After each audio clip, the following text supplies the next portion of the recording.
untuk SMP-nya seperti itu. Baik, kita buka sama-sama dengan melafalkan lafal basmalah. Bismillahirrahmanirrahim. Bismillahirrahmanirrahim.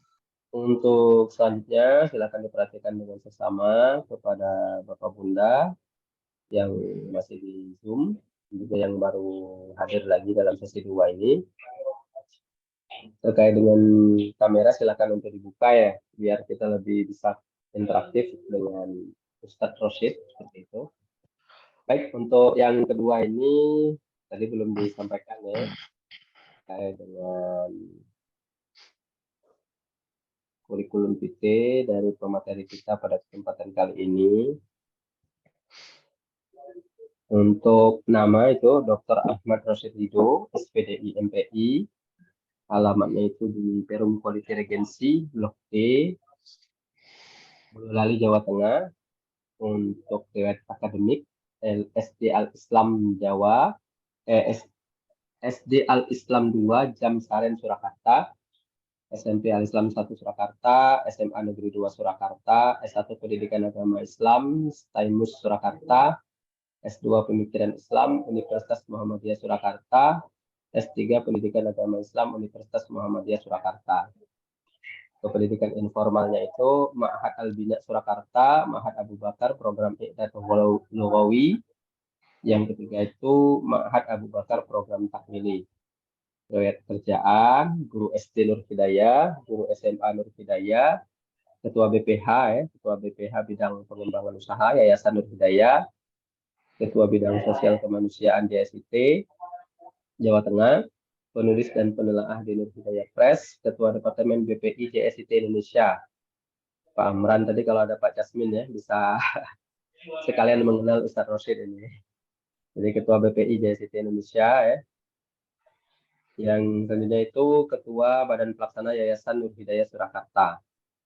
Itu untuk karya ilmiah beliau tadi sudah disampaikan, ada 4, yaitu judulnya korelasi antara kualitas pelayanan pendidikan dengan motivasi hadir di perkuliahan pada mahasiswa jurusan Pendidikan Agama Islam, Sekolah Tinggi Agama Islam Mabaul Ulum Surakarta. Dakwah Sunan Kalijaga dan misi Kiai Sadroh, relevansi peningkatan budaya Jawa dalam dakwah kultural, upaya meningkatkan pemahaman tentang sistem pemerintahan pusat melalui pembelajaran dekat match pada siswa kelas 4 SD Nur Hidayah Surakarta. Terus yang selanjutnya itu konsep teoretik dan pengembangan instrumen pengukuran wasatiyah. Untuk karya tulis itu ikhtisar ya, ikhtisar pendidikan agama Islam, ibtidaiyah, pendidikan agama Islam SD, pendidikan agama Islam SMP, bahasa Arab SD, bahasa Arab SMP, bahasa Arab SMA, pendidikan agama Islam dan budi pekerti kurikulum merdeka, itu kelas 1, 2, 4, dan 5, kelas 7 dan kelas 8 ya, kelas 10 dan kelas 11. Itu untuk karya tulisnya. Baik, untuk selanjutnya langsung saja akan langsung oleh Ustaz Rosyid. Kepada Ustaz Rosyid, waktu dan tempatnya kami persilahkan. Bismillahirrahmanirrahim. Ohayukum bitahiyatil Islam, tahiyatan min indillah, tahiyatan ahlil jannah. Assalamualaikum warahmatullahi wabarakatuh. Waalaikumsalam warahmatullahi wabarakatuh. Yang saya hormati Ustadz Roy Martin. Oh, tak lupa masih ada di sini Bunda Sunarti, Ustadz Hanafi, dan juga para ustadz dan ustadzah semuanya yang dimuliakan Allah Subhanahu wa taala. Alhamdulillahirabbil alamin, puji syukur marilah kita panjatkan kehadirat Allah Subhanahu wa taala atas nikmat yang diberikan pada kita, nikmat kehidupan, nikmat menjadi guru, nikmat bisa melaksanakan, menjalankan tugas kita sebagai guru, sebagai pendidik. Maka nali basarin ayyutiyahullahu kitab wal hikmah wan nubuwata summa yaqula linnasi kunu ibadali. Walakin kunu rabbaniyina bima kuntum tu'allimunal kitaba wa bima kuntum tadrusun. Ini nikmat Allah Subhanahu wa taala yang besar yang diberikan kepada kita, yaitu nikmat bisa mengajarkan Al-Qur'an, mengajarkan Islam, mengajarkan hikmah, dan masih diberi kesempatan juga kita menjadi pembelajar ya, terus-menerus mengkaji Al-Quran, terus-menerus meningkatkan kompetensi kita agar kita tidak hanya mengajarkan konsep-konsep dan rumus-rumus beragama dalam secara ilman, tapi juga dapat memberikan solusi ya atas berbagai macam problem kehidupan ya, problem kemanusiaan ya, dengan Islam ya. Tidak hanya kepada siswa kita, tapi juga kepada lingkungan yang lebih luas, pada wali murid, kepada komunitas mereka ya. Ini semua adalah tak lain nikmat Allah Subhanahu wa taala yang besar yang diberikan kepada kita. Salawat dan salam semoga terlimpah kepada junjungan kita Rasulullah Muhammad Sallallahu Alaihi Wasallam beserta keluarga, sahabat, dan orang-orang yang senantiasa mengikuti jejak risalah beliau hingga akhir zaman nanti. Sebelumnya mohon maaf suara saya terdengar jelas Ustadz Roy Martin. Bagus Ustaz. Bagus ya. Ya. Ya. Apa Ustaz ini kita ingatkan dulu pesertanya. Silakan Bapak Pak Reza dan juga Pak Ake. Kiranya nanti bisa interaktif dan buka kameranya ya. Seperti Iya. itu. Baik, silakan Ustaz. Oke. Baiklah ya. Intinya karena PA itu sebenarnya adalah bagian dari turas ya. Kita mengajarkan pelajaran PA itu kan juga sebenarnya mengajarkan turas ya, warisan Nabi kita Nabi Muhammad SAW. Maka sebenarnya supaya berpengaruh terhadap kehidupan siswa kita hanya ada beberapa hal yang penting ya. Yang pertama adalah kita itu menyenangi dulu menjadi guru ya. Jadi guru PA itu harus senang dulu. Atau yang mengajarkan PA itu harus senang dulu. Kalau kita sendiri tidak senang ya dengan tugas kita sebagai guru PAI ya tidak akan bisa memberikan efek kepada siswa kita, tidak memberikan isar dalam kehidupan dari apa yang kita sampaikan, karena kita sebenarnya tidak menyukai atau kita mungkin ya terpaksa ya. Jadi kita harus senang dulu. Kalau kita merasa tersesat ya menjadi guru, maka ya anggap saja tersesat di jalan yang benar. Seharusnya cita-citanya mungkin jadi pengusaha atau jadi orang-orang yang sukses, mungkin jadi bos tapi terpaksa jadi guru. Ya terpaksa awal saja. Tidak boleh terinternalisasi dalam kehidupan selanjutnya. Jadi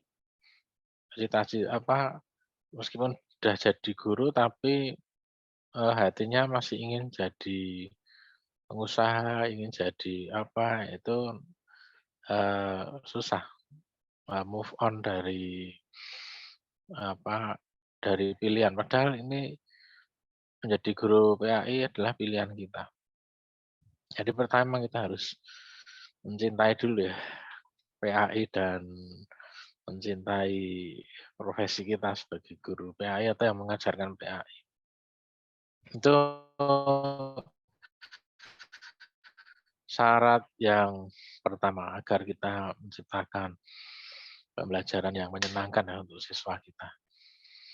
Karena kalau kita menggunakan pendekatan atau metode pembelajaran apapun, sedangkan kita sendiri sebenarnya nggak suka jadi pengajar PAI atau guru PAI, ya susah untuk menjadi menginternalisasikan nilai-nilai pendidikan agama Islam itu kepada anak didik kita. Terus satu lagi, teladan. Perlu keteladanan dari para guru-guru, terutama guru PAI, agar ada hubungan ya, ada hubungan hati antara guru dengan siswa. Ada hubungan antara antara terinternalisasinya nilai-nilai yang ada di PAI dengan melalui teladan dari para guru. Kalau gurunya tidak bisa memberikan teladan, ya tidak akan dapat, anak-anak tidak akan bisa melakukan penghayatan ya, nilai-nilai PAI yang diajarkan. Nah, terus kemudian dalam pembelajaran saya kira komunikatif ya. Jadi kunci dari suksesnya pembelajaran PAI itu saya kira komunikatif. Metode dan pendekatan apapun ya kalau tidak komunikatif ya susah juga. Jadi walaupun kita guru baru tapi memiliki keterikatan hati dengan mencintai pekerjaan, terus kemudian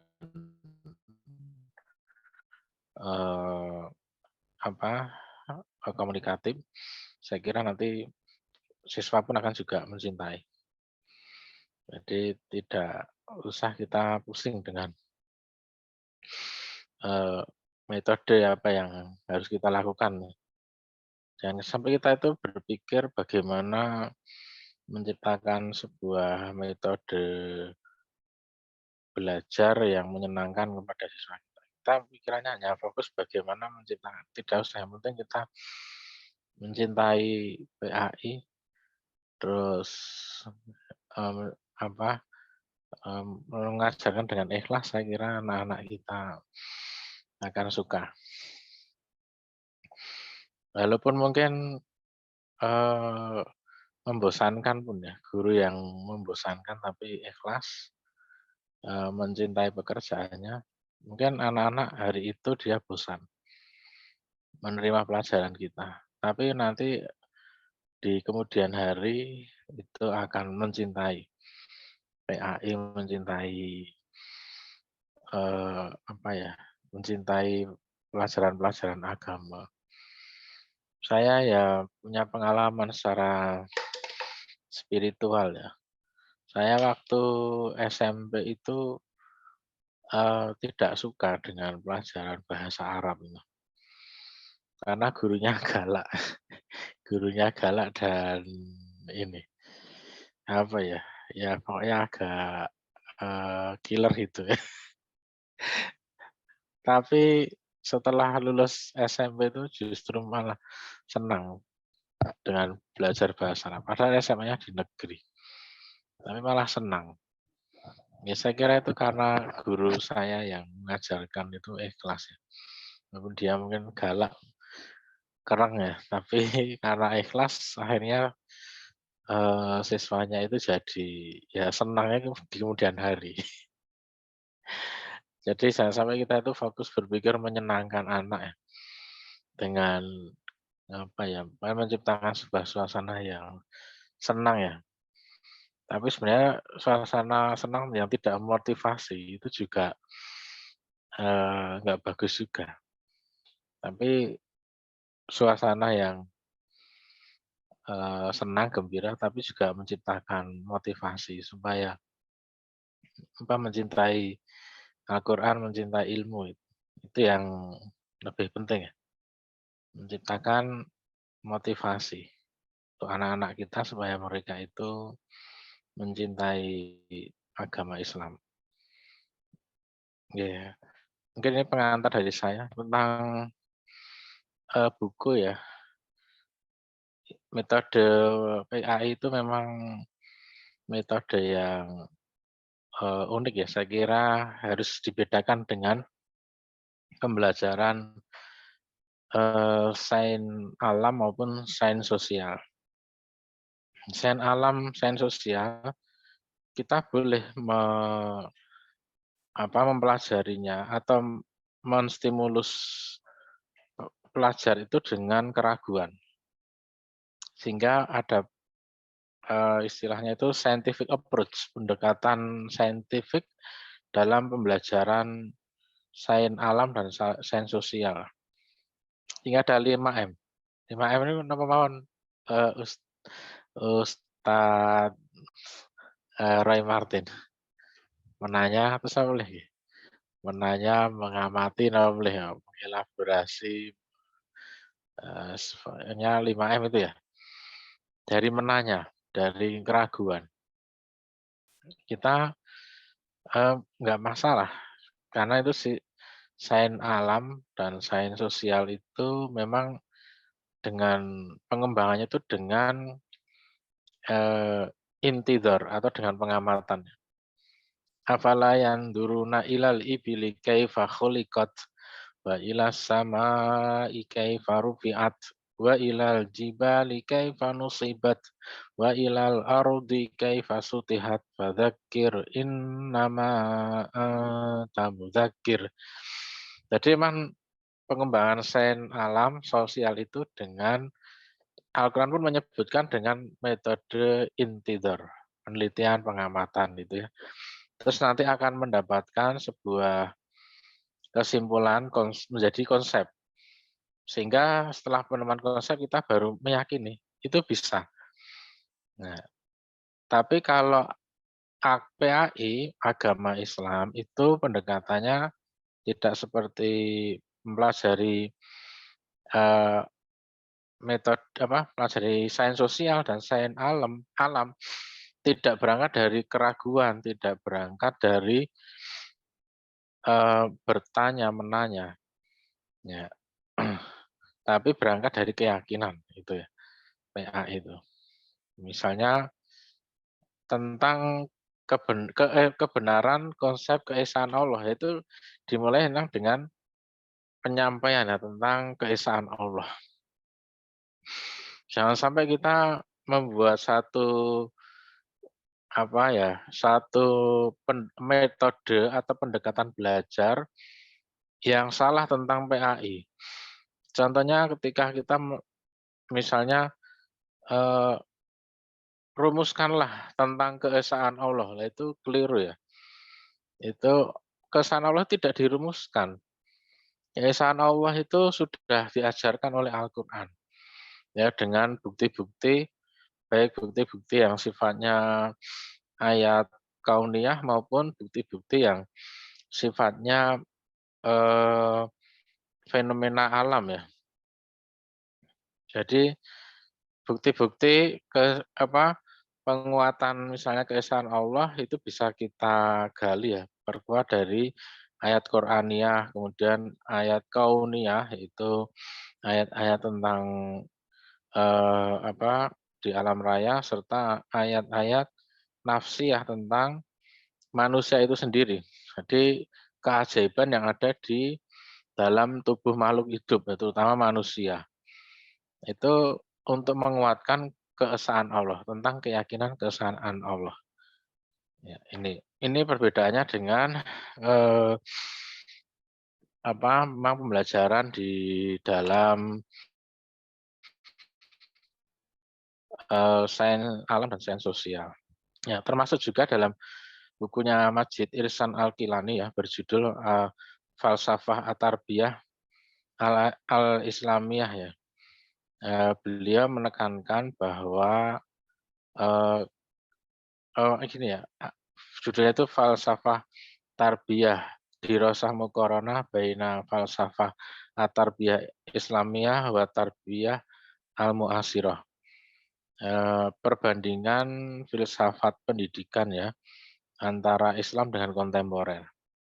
Kita sering menemui ya di dalam pembelajaran kontemporer, kenapa seperti kerjasama, kolaborasi itu begitu ditekankan ya dalam proses dan bagian yang harus tidak boleh terlewati dalam metode pembelajaran. Sebab memang di Barat itu ajaran Barat itu kan individual, tidak mengajarkan ta'awun, tidak mengajarkan konsep ukhuwah, nggak ada. Konsep mereka individual, materialistik, ya. Dan para pakar pendidikan itu menilai bahwa konsep yang individualis ini akan mengancam eksistensi, maka mereka ingin supaya ancaman terhadap krisis kemanusiaan itu terminimalisir, maka mereka mencegahnya dengan sistem pendidikan, melalui konsep pendidikan. Karena itu di dalam proses pembelajaran ya, proses pendidikan itu kolaborasi itu bagian penting dalam pendidikan kontemporer ya. Sebab itu. Tapi kalau Islam sebenarnya telah ada konsep yang membuat orang-orang Islam itu untuk ta'awun ya, tidak hanya dalam belajar, bahkan kehidupan nyata, seperti tentang wajibnya zakat, menyantuni, ta'awanu alal birri wa taqwa, itu sudah bagian dari Islam. Ini menurut Majid Irsan Al-Kilani. Mungkin ini saya akan membahas dulu dari filsafat ya. Kenapa sebenarnya kenapa Barat itu begitu, atau pendidikan kontemporer itu sangat menjadikan kolaborasi itu bagian tidak terpisah, harus ada di dalam proses pembelajaran kita. Sebab memang dalam ideologi mereka nggak diajarkan tentang konsep ta'awun. Sedangkan Islam itu sudah mengajarkan, seandainya tidak ada konsep kolaborasi di dalam pembelajaran, maka dalam kehidupan nyata Islam sangat menekankan ya. Ada sholat jamaah, itu kan di situ ada ya bermasyarakat ya, ada dalam konsep zakat, sedekah, infak, ta'awun ya, saling menolong. Nah, ini Islam itu sangat mengajarkan di situ ya. Sehingga tapi kita malah tiru-tiru Barat ya, karena kita nggak tahu, kita menjadikan proses kolaborasi itu sangat penting di dalam pembelajaran kita. Padahal ajaran Islam itu memang telah mengajarkan, memang pasti akan diimplementasikan oleh umatnya, yang sesuatu yang tidak ada di dalam ideologi kontemporer bangsa-bangsa lain, terutama bangsa-bangsa yang materialis. Ya, ini hubungan dengan PAI ya. Kenapa kita di PAI ini memang tidak, kita pendekatannya itu adalah deduktif. Jadi memang mengajukan sebuah konsep kebenaran dulu, baru kemudian diperkuat oleh premis-premis yang menguat tentang keyakinannya. Itu konsep pembelajaran pendidikan agama. Kalau sains sosial dan sains alam itu nggak apa-apa dari keraguan. Karena apa? Kita Islam merintahkan afala yanduruna ilas samai. Ya, afala yanduruna ilal ibili. Ya, itu jadi intidor, pengamatan, penelitian, baru mendapatkan kesimpulan. Kalau tentang keesaan Allah, konsep keesaan Allah nggak perlu kita mencari-cari ya, karena sudah Al-Quran telah mengajarkan tentang keesaan Allah. Tentang kepercayaan ada yang gaib, nggak perlu kita mencari-cari bentuk, karena Al-Quran sudah menggambarkan ya tentang alam gaib ya, surga, neraka, tentang malaikat, ya tentang hari kiamat. Kita tidak perlu, jangan sampai kita mengajarkan keraguan tentang hari kiamat kepada siswa kita. Apa bisa hari kiamat terjadi? Nah, itu ini salah konsep dalam pengajaran PAI ya. Kita mengajarkan keraguan terhadap hari kebangkitan setelah mati. ini ragu, membuat ragu kita malah dosa kita. Mengajarkan kebangkitan dari kematian, dari keraguan itu malah jadi dosa. Ya, makanya ini perlunya kita memahami dengan baik konsep pembelajaran PAI. Memang diarahkan bagaimana kalau pembelajaran PAI itu konsep-konsep menguatkan keyakinan anak didik kita kepada Allah Subhanahu wa taala, kepada konsep-konsep Islam, konsep-konsep tauhid. Ya.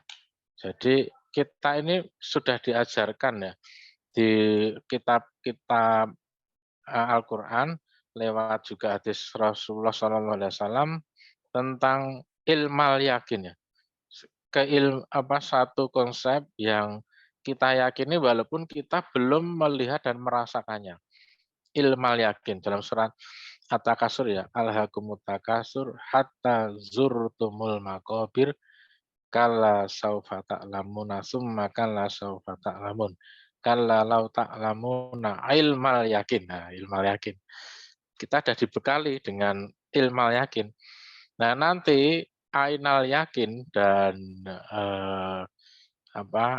akan melihat dan hakul yakinnya nanti setelah di akhirat ya. Maka di dunia ini kalau kata Gus Bah, kita ini bodoh semua karena kita nggak tahu yang akan terjadi besok. Taunya nanti setelah mati dibangkitkan di hari kiamat baru pinter semua karena tahu sudah tidak lagi ilmal yakin tapi sudah ainal yakin dan hakul yakin. Ainal yakin menyaksikan dan hakul yakin itu mengalami. Nah, ini. Jadi karena itulah kita mengajarkan PA ini adalah mengajarkan jangan dari keraguan, tapi dari sebuah konsep keyakinan dan diperkuat. Nah, inilah ini secara singkat saya akan membahas tentang buku Nur Hidayah Press ya. Di sini nanti ada Mas Nana Trisutisna untuk membantu saya ya, dalam menerangkan ya. Baik Ustadz dan Ustadzah, saya akan tampilkan ya tentang konsep buku NH Press ya. Jadi urgensi penggunaan buku teks dalam pembelajaran itu untuk apa ya? Sebenarnya bisa dalam bentuk buku ya, book atau e-book ya. Bisa kalau memang ada keuntungan plus minusnya semua ada. Tidak ada yang semuanya itu plus semua ya. Ada plus dan minusnya. Kalau buku manual, ya itu sebenarnya lebih mudah. Secara operasional itu digunakan mudah. Kita buka dari halaman 1, bahkan tangan kita bisa membolak-balik dalam beberapa detik ya, dari halaman ke halaman. Tapi kalau pakai e-book, menggunakan sarana tablet, laptop, kemudian sarana apalagi ya, iPhone, nah itu lebih sulit ya. Ya keuntungannya pakai tadi e-book itu yang diwadahi dengan sarana tablet dan sebagainya itu memang lebih ringkas ya, bisa membawa ribuan buku mungkin kita. Ya, tapi kita nanti akan kesulitan di teknis memang dan juga tentunya karena hanya satu sarananya itu adalah satu buah ya, ketika rusak ya hilang semua, kita nggak bisa. Tapi kalau buku satu rusak masih ada buku lainnya ya itu. Ya tablet itu kekurangannya ada kerusakan teknis, kendala teknis juga hilang semua.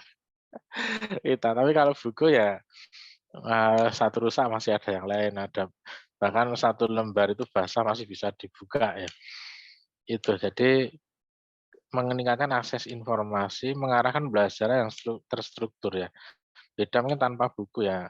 Kita belajar tanpa buku, mengandalkan mendengarkan aja atau melihat film itu kurang terstruktur. Karena ustadz pengajar itu juga terbatas ya.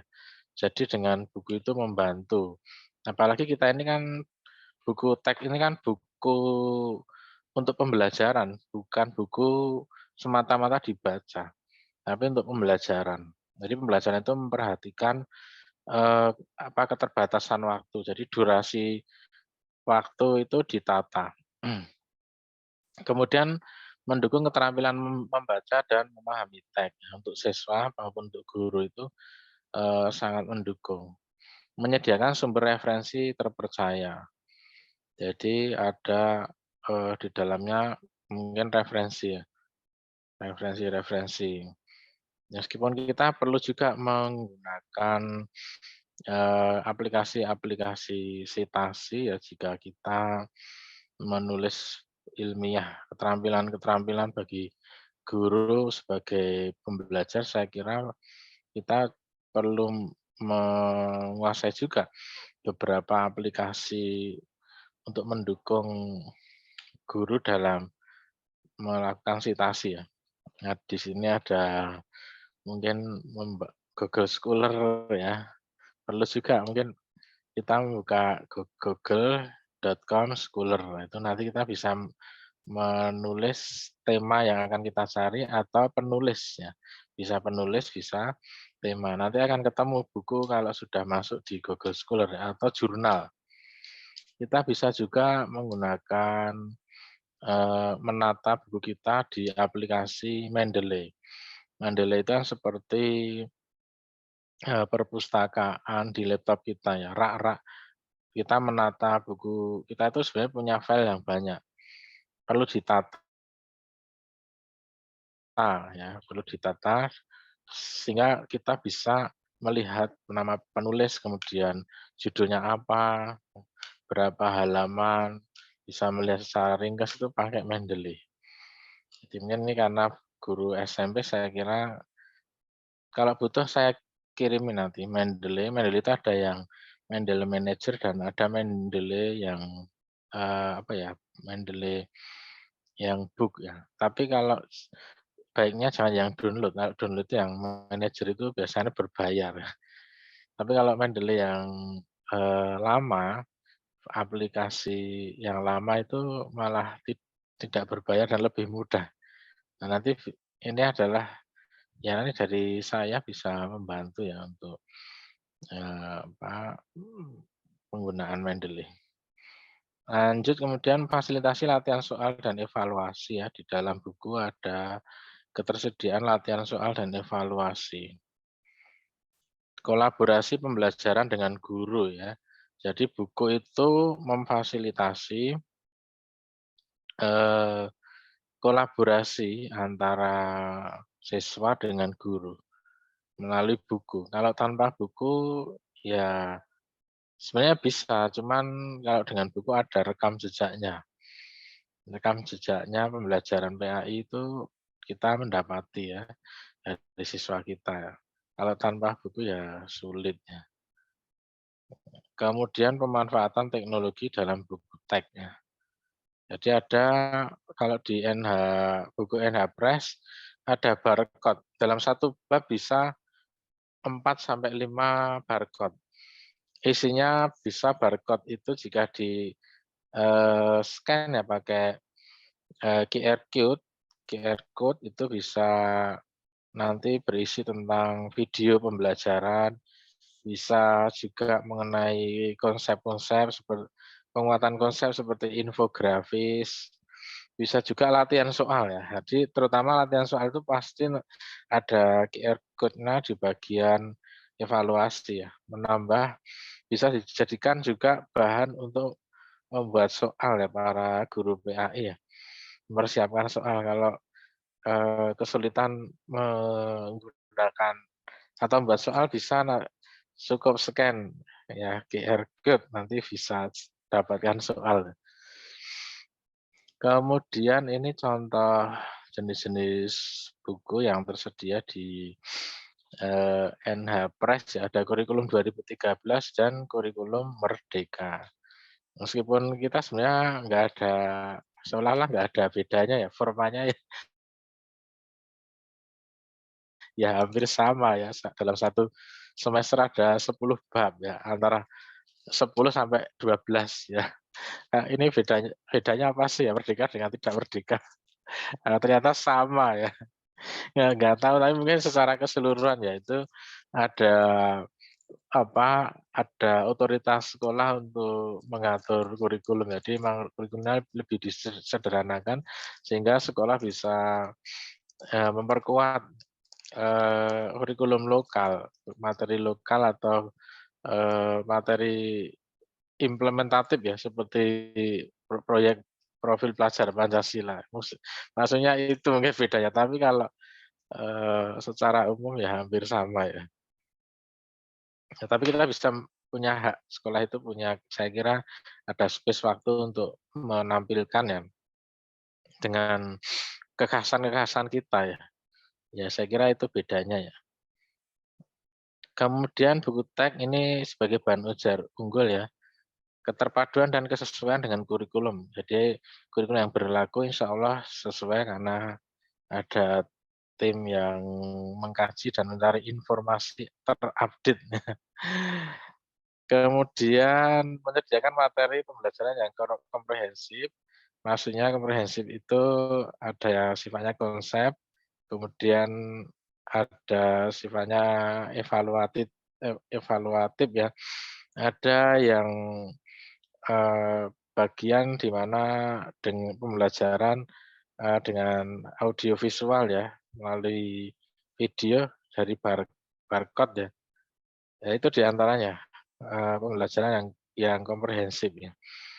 Kemudian evaluasi saya kira juga ada evaluasi konsep, ada evaluasi, maksudnya konsep kognitif, ada yang afektif ya, dan mungkin ada yang panduan untuk melakukan evaluasi sifatnya psikomotorik ya. Kemudian penggunaan teknologi pembelajaran berbasis digital ya, terutama dengan QR code ya.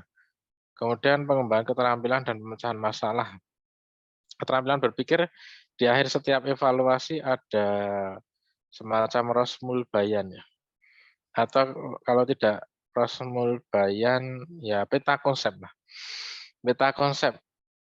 Peta konsep itu membantu anak untuk dapat memetakan, mengidentifikasi sebuah konsep yang telah dipelajari.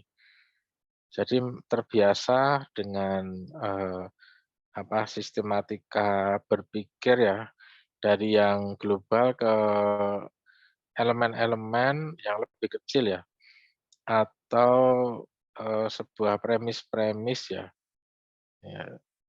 Jadi berpikir induktif, deduktif ya. Terus kemudian pendekatan dikembangkan oleh ahli pendidikan. Kemudian kurikulum yang ada tersedia, kurikulum 2013 masih ada juga, dan kurikulum merdeka yang terbaru, ditambah dengan kekhasan dari CSIT. Kita masukkan memang ya kekhasannya apa ya. Kalau kekhasan PAI tidak begitu mencolok mungkin, hanya penekanan-penekanan. Misalnya masalah menutup aurat ya, mungkin kalau belum ada pembahasannya kita tekankan di situ ya. Jadi misalnya itu saja. Mungkin yang lainnya kalau yang lebih spektrum yang lebih bisa dirasakan itu misalnya kurikulum pada materi-materi saintifik ya, baik saintifik alam maupun saintifik sosial. Sains sosial dan sains alam ya, itu dengan islamisasi. Kalau PAI ya sudah Islam ya, hanya mungkin penekanan-penekanan pada beberapa implementatif gitu ya. Kemudian kurikulum yang digunakan adalah, ini ada beberapa buku ya. Satu adalah Ceria dan Takwa dengan PAI SDMI K13, kemudian PAI dan Budi Pekerti SMP MTS K13, PAI dan Budi Pekerti SMA, MA, SMK, MAK K13. Di situ termuat kompetensi inti dan kompetensi dasar berdasarkan kurikulum standar mutu kekhasan Sekolah Islam Terpadu 2017. Ini ada memang buku standar mutu kurikulum 2017 ya. Kemudian ada juga KIKD berdasarkan Kepkalitbang ya. Dan perbukuan nomor 008/H/KR 2020. Terutama sekali adalah kurikulum pemadatan ya di tahun 2020 saat pandemi ya.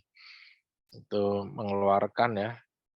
Sedangkan kalau dari JSIT ada standar mutu dibuat tahun 2017 ya.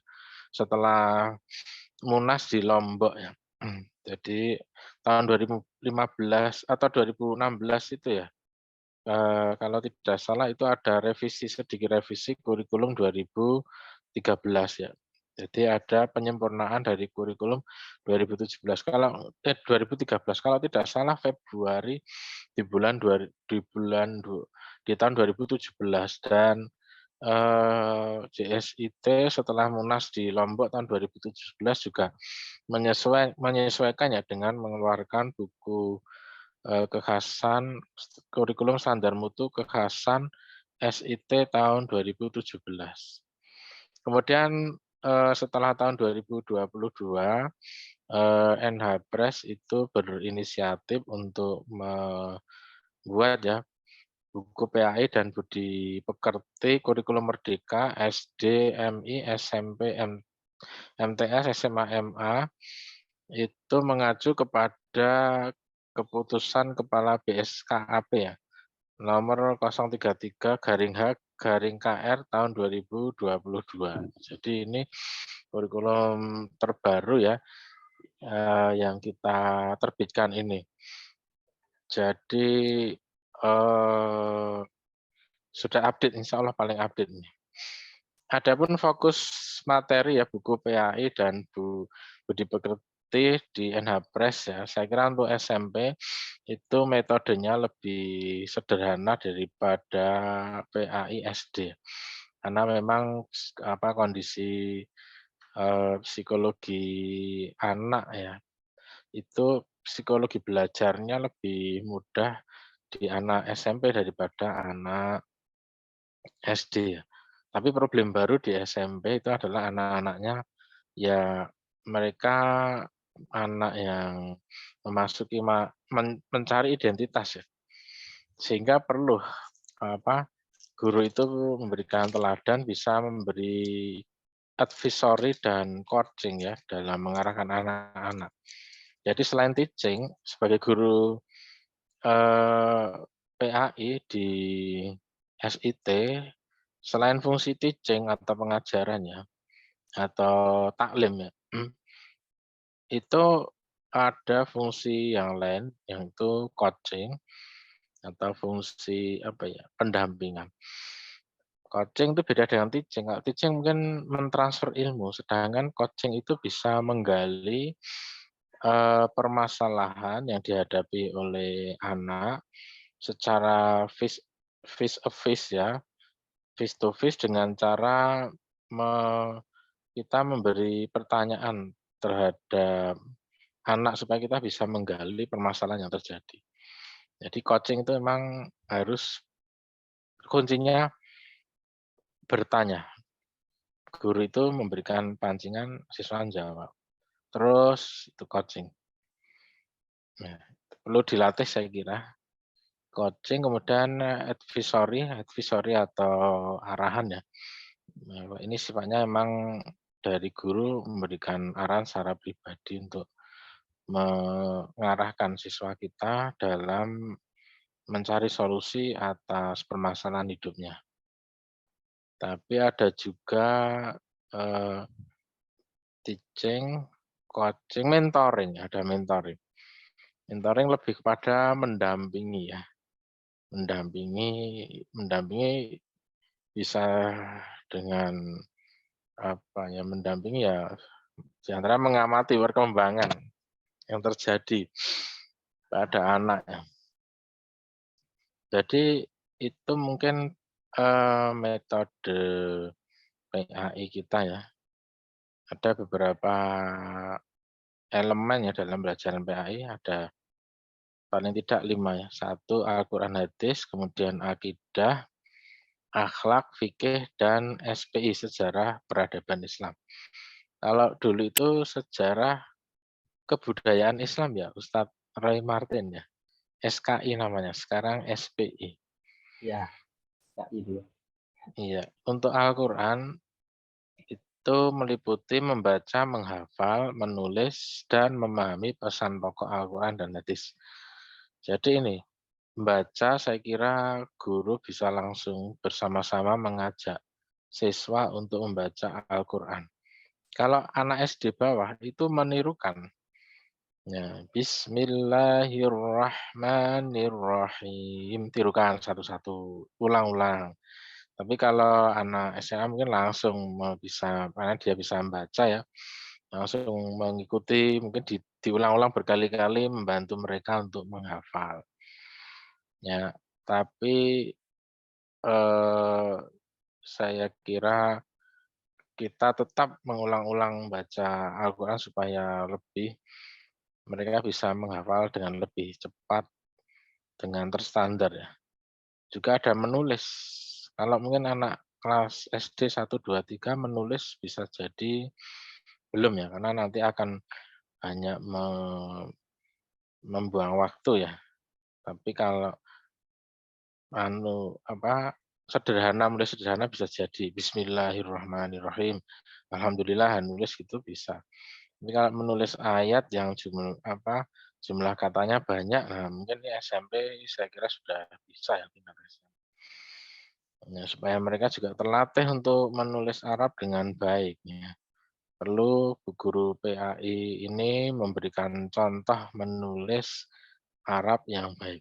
Mungkin kalau belum baik perlu juga belajar guru PAI itu menulis tulisan Arab yang bagus ya.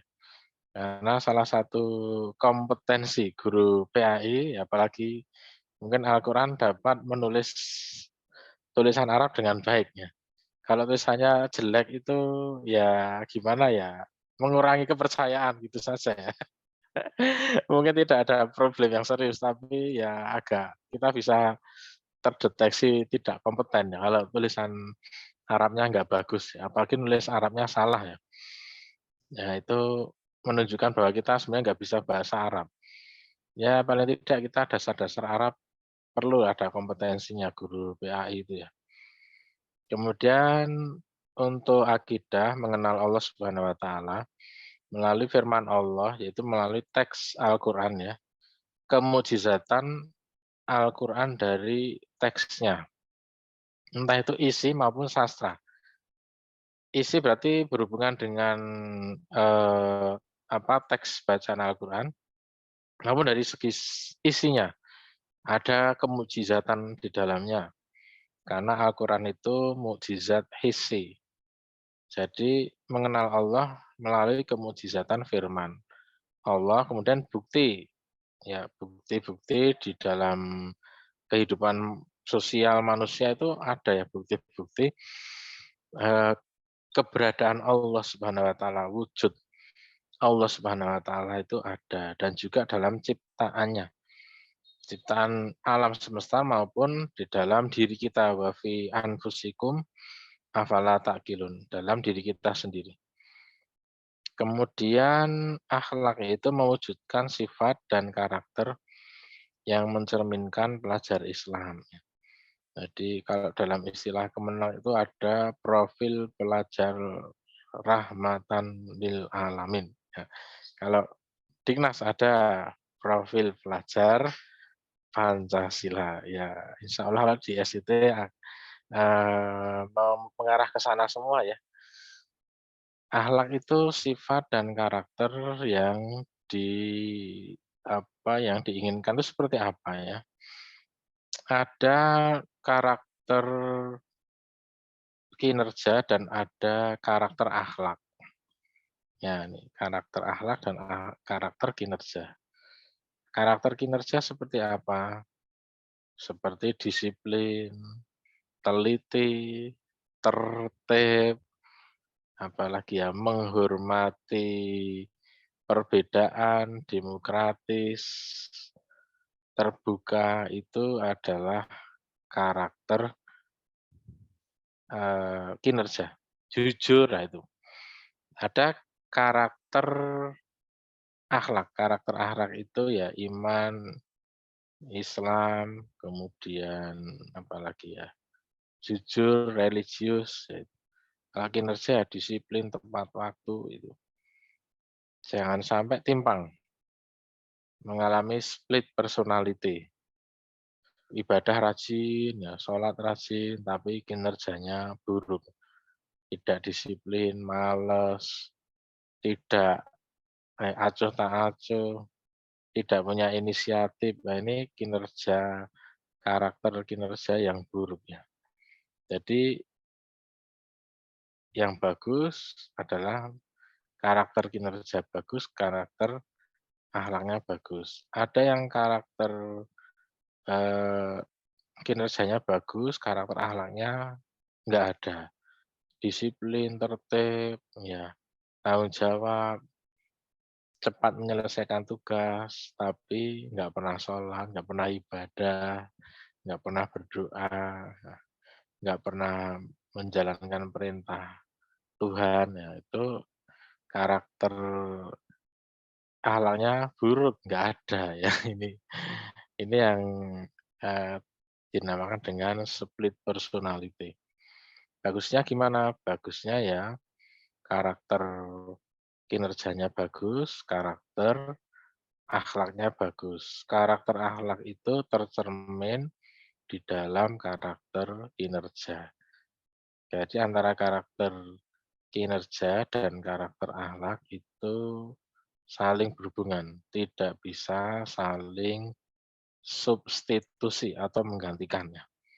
Kadang orang dengan alasan mempunyai akhlak kinerja yang baik, mengabaikan Allah, mengabaikan keberadaan Allah, mengabaikan kekuasaan Allah, mengabaikan takdir Allah atas nasibnya.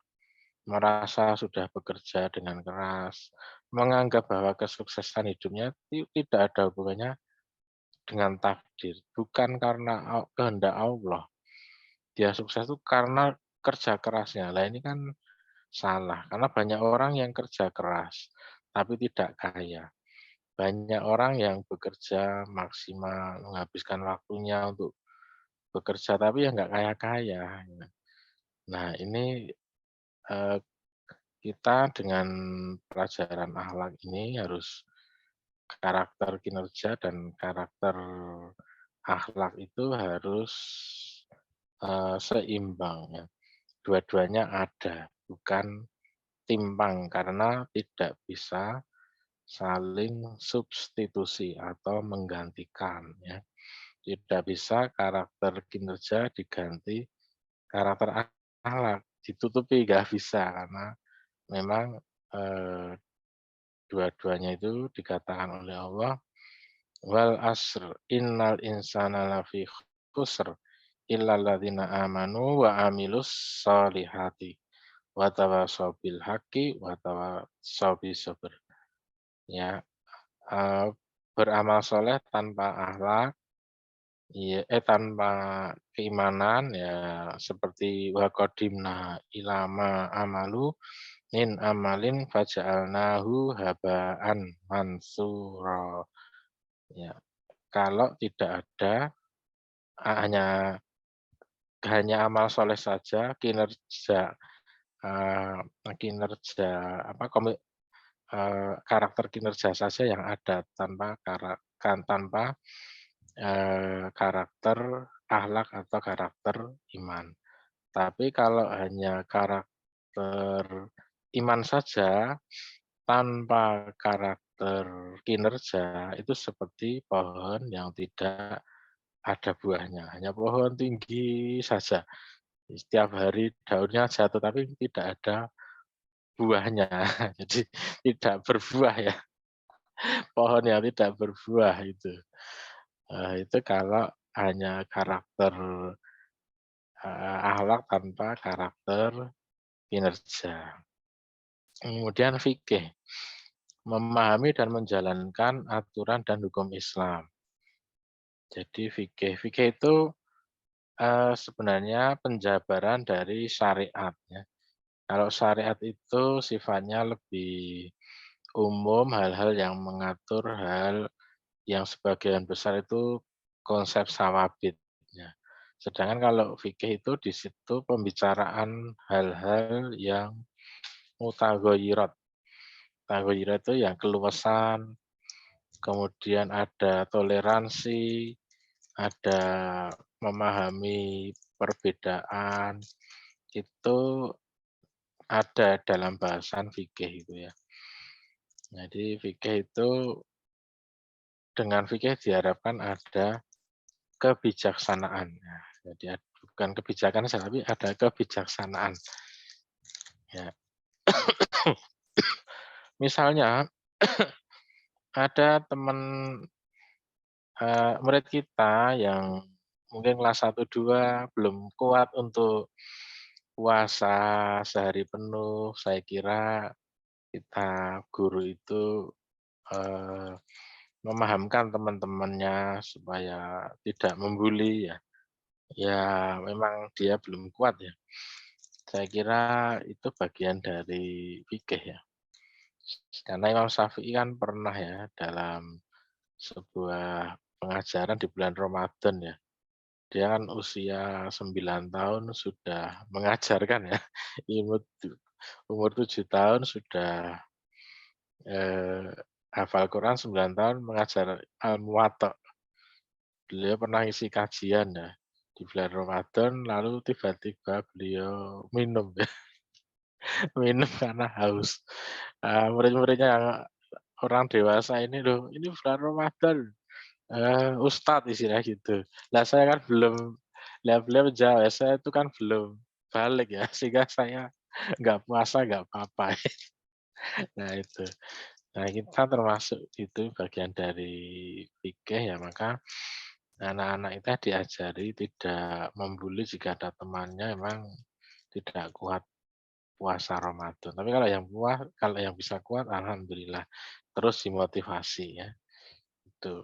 Jadi tidak ada bully-bulian. Nah, tempat kita yang kadang begitu ya, seolah-olah tabu ya, anak kelas 2 SD belum puasa itu. Belum Ustaz, puasa Ramadan. Ayo, lalu nggih. Siap. 2 menit Anu, Ustaz. waktunya Iya, 2 menit Ustaz. oh Waktunya siap, udah. siap. Oke, siap.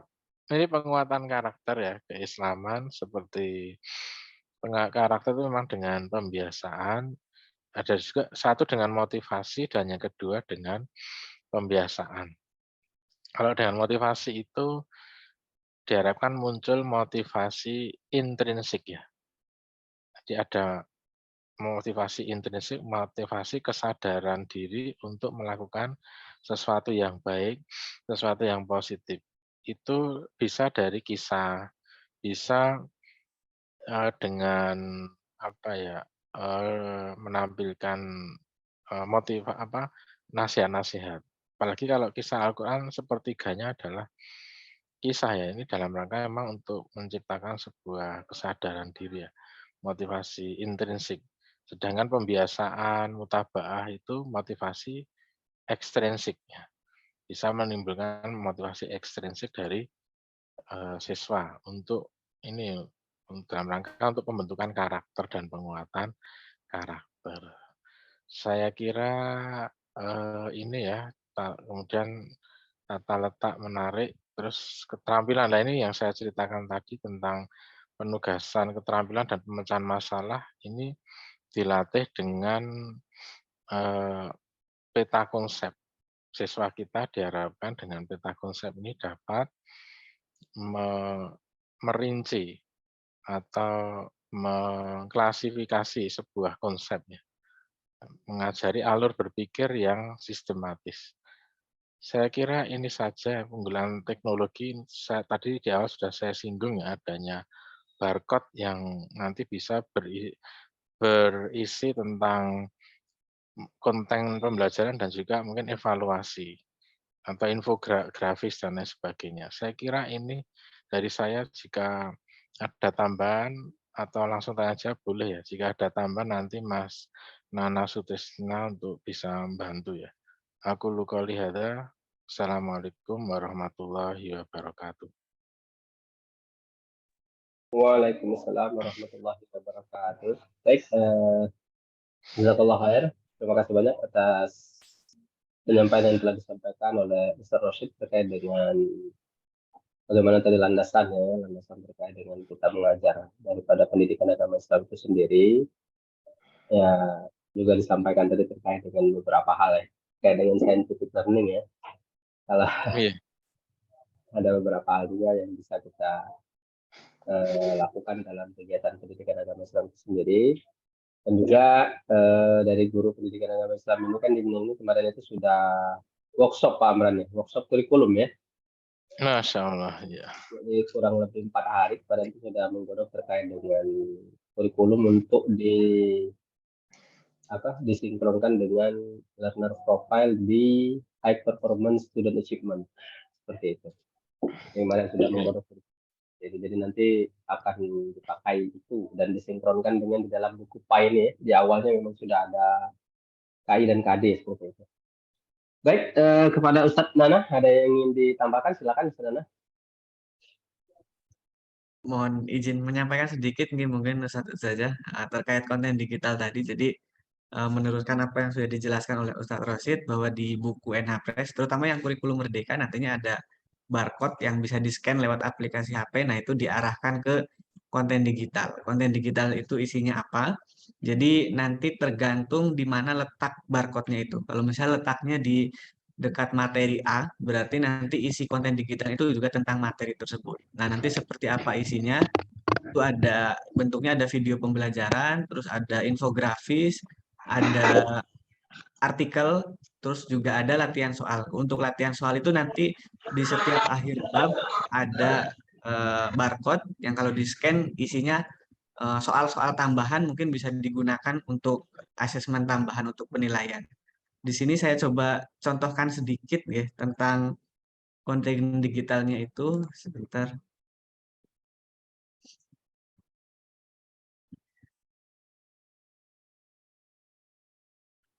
Sudah muncul ya, Ustaz? Ya.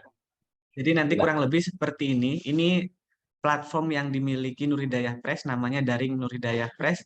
Semua konten digital diarahkannya ke sini, dan nanti barcode itu akan mengarahkan materi secara khusus ke materi yang dimaksud. Kalau semisal nanti Ustadz saja bukanya di website seperti ini, nanti bentuk materinya ngacak, harus nyari sendiri. Jadi memang nilai plusnya kita punya buku ajarnya dari Nur Hidayah Press, nanti materi yang dibutuhkan itu sesuai dengan apa yang dicari. Ini salah satu contohnya. Misal ini yang bentuknya video pembelajaran.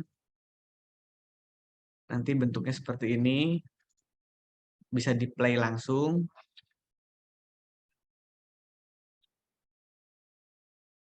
Ini kebetulan untuk mata pelajaran lain, gitu satu saja.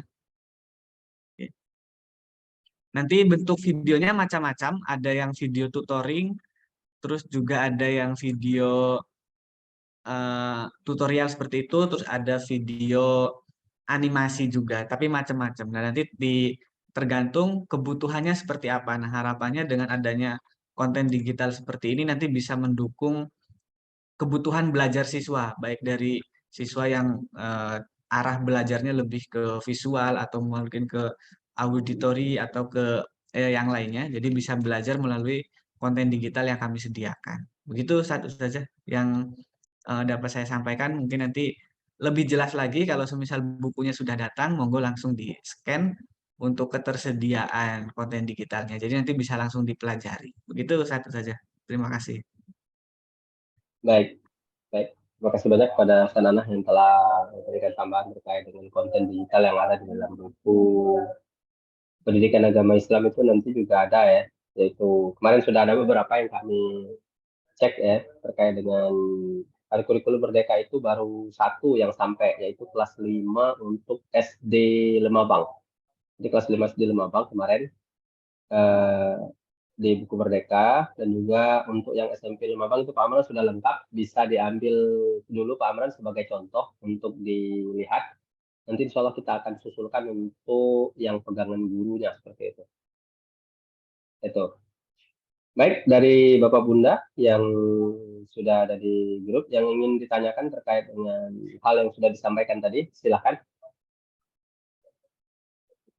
Insya Allah nanti sembari penggunaan buku tersebut, sembari berjalan sambil penggunaan buku tersebut, nanti bisa ditanyakan atau dikonfirmasikan ke Pak Nana langsung ya, seperti itu ya, terkait dengan penggunaan bukunya, seperti itu. Oke, Ustadz. Nanti mungkin setelah ini saya menghubungi Ustadz Roy bisa biar langsung ke saya kalau misal ada pertanyaan dan sebagainya. Baik, baik, siap. Gimana, Pak Amran, Bunda Yudi? Apa saya mungkin pamit dulu karena saya mau isi Jumatan. Siap, siap, siap. Nanti ini saya waktu butuh 20 menit untuk sampai ke tempat tujuan. Baik, Nanti Ustaz. saya Makasih. isi dulu ya. Mas Ya. Nana ya. Baik, jazakallah khair, Ustaz. Assalamualaikum. Waalaikumsalam warahmatullahi. Ya, baik, Silakan silakan. Pak Ada Ake yang Jose tadi? ingin bertanya? Belum ya, belum dipinjamkan bukunya. Disampaikan saja sama Pak Dedinya untuk dipinjam bukunya. Seperti itu. Untuk dipelajari baik kelas 7, 8, atau 9, seperti itu. Untuk pendidikan agama Islam. Ya, dipinjam nanti ya. Nanya, Pak Nana, nanya Pak Nana. Boleh, Silakan. silakan Ustadz Amran. Kabarnya kalau nanya nih dapat ribet nih. Oh iya ya. Ini Pak, apa Oke. ini kayak pertanyaan remeh nih sebenarnya, cuma perlu juga nih ditanyakan. Jadi kan kalau kita ngelihat dari apa komposisi buku PAI-nya itu kan ibaratnya dimixkan dari mapel di MTS ya. Akidah alat, Quran hadis, SKI dan fikih. Dari 4 mapel jadi 1 mapel. Gitu ya. Nah, untuk setiap pembahasan itu atau bab pembahasan itu persentase menginclude 4 item itu apakah kemudian seluruhnya atau minimal ada 3 gitu. Oke, mohon izin menjawab dia saat. Siap. Untuk pertama, mungkin penyusunan buku itu memang kami dasarnya 2. Yang pertama itu kurikulum 2013, yang kedua kurikulum Merdeka. Ada lagi kurikulum JSIT, berarti ada 3. Nah, adapun yang item-item yang tadi atau fokus materi yang tadi disampaikan Ustadz Rosid itu komposisinya seperti apa? Jadi kami menyesuaikan dengan tujuan pembelajaran ataupun KIKD yang disediakan di masing-masing kurikulum itu, Ustadz. Jadi tidak ada patokan yang kemudian kami buat khusus, misalnya nanti fikih sekian persen, tidak ada. Jadi yang kami lakukan adalah penyesuaian antar kurikulum.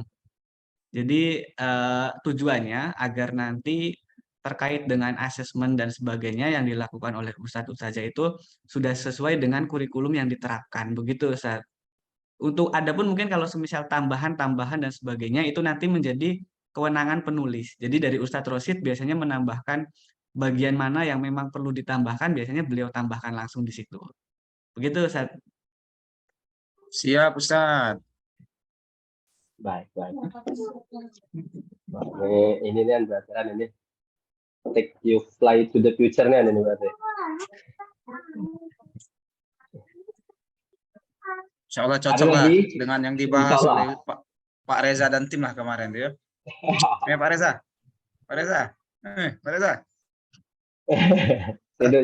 Dari tadi Pak Reza tertawa terus tuh. Masya Allah beliau. Ini uang pres juga dia nih. Baik, ada lagi Bapak Bunda sekalian? Dan informasinya Pak Roy, guru PAI diberikan akses seluas-luasnya ya untuk berkoordinasi dengan Pak Nana ya. Iya, tadi kan Boleh, sudah disampaikan untuk apa? Yang tadi apa? Daring itu nah. Apa nyebutnya? Lupa saya tadi dah. Daring. Mungkin kalau semisal perlu dibuatkan grup boleh Ustadz, nanti saya masukkan tim saya juga ke grupnya biar nanti bisa langsung dibantu dijawab oleh tim saya di sini. begitu. Baik, Siap. siap. Nah, itu keren itu. Memang kemarin tuh sudah disepakati ketika pertemuan kemarin kan dengan Iya, iya, Ustaz. Mbak Nana dan juga Mbak Disa. Kemarin kita sepakati untuk membuat grup biar pendampingannya bisa lebih maksimal seperti itu. Iya. Alhamdulillah. Tapi insya Allah Itu kalau Pak dari Abdul sisi tadi buku, dari Cemberut jadi senyum lagi tuh. Nah. Mendengar informasi itu. ya itu ya. Insya Allah bukunya lebih mudah kalau dilihat dari komposisi buku yang sudah disampaikan dan juga sudah kita lihat dari beberapa yang sudah hadir itu ya. So, maksudnya lebih mudah. Karena ini dulu pernah juga mengajar PA ya, jadi tahu jadi sedikit banyak yang tentang hal. Baik, mungkin itu ya. Ini sudah menunjukkan pukul 11.30. Insya Allah kita akan siap-siap untuk bagi yang bapak-bapak ini, bagi yang ustadz-ustadz nih, apalagi Pak Aki ini kayaknya sudah siap mau khutbah nih kayaknya Pak Aki. Mungkin kita cukupkan ya, Bapak Bunda kalau tidak ada lagi. Mungkin cukup ya? Baik, cukup. Ustadz Nana, ada yang ingin disampaikan lagi? Untuk saat ini Sudah cukup insya Allah Ustadz. Tapi mungkin Baik. untuk kedepannya semoga nanti Ustadz saja diberi kelancaran dalam melakukan pembelajaran di kelas gitu. Amin. Baik, kalau seperti itu kita cukupkan sampai pada sesi 2 ini. Sebelum kita tutup sama-sama kita beristighfar. Astagfirullahaladzim, astagfirullahaladzim, astagfirullahaladzim. Jazakallah khair kepada Ustaz Ana dan juga Pak Amran selaku Kepala SMP Lemabang dan juga Bunda Yudiana ya PJ ininya. Di kurikulum ya Bunda Yudiana ya. Baik, pada Bunda Sunati, Pak Hanafi, Bunda Lisma selaku Wakaf Kurikulum SMPB, Bunda Yuli dan Pak Reza. Semoga Allah berikan keberkahan dan juga kemudahan dalam kita menjalankan amanah di sekolah SMP Perdibnya ini khususnya dan pada dakwah Islam pada umumnya. Semoga bermanfaat. Kita tutup sama-sama dengan melafalkan lafal hamdalah. Alhamdulillahirabbil alamin. Dalam memandu kegiatan pada hari ini, jika ada kesalahan kepada semuanya, karena mohon maaf, padahal saya mohon ampun. Akhirul kalam, usikum manasidu taqwallah wa ridha wal hidayah. Wassalamualaikum warahmatullahi wabarakatuh. Waalaikumsalam Waalaikumsalam. warahmatullahi wabarakatuh. Syukron Ustaz Nana. Salam Nggih. warahmatullahi Betul. Mohon Syukron, izin live nggih Ustaz. Ustadz saja. Ya. Ya. Kehadirannya di Palembang Ustaz. Nggih, insya Allah. Assalamualaikum.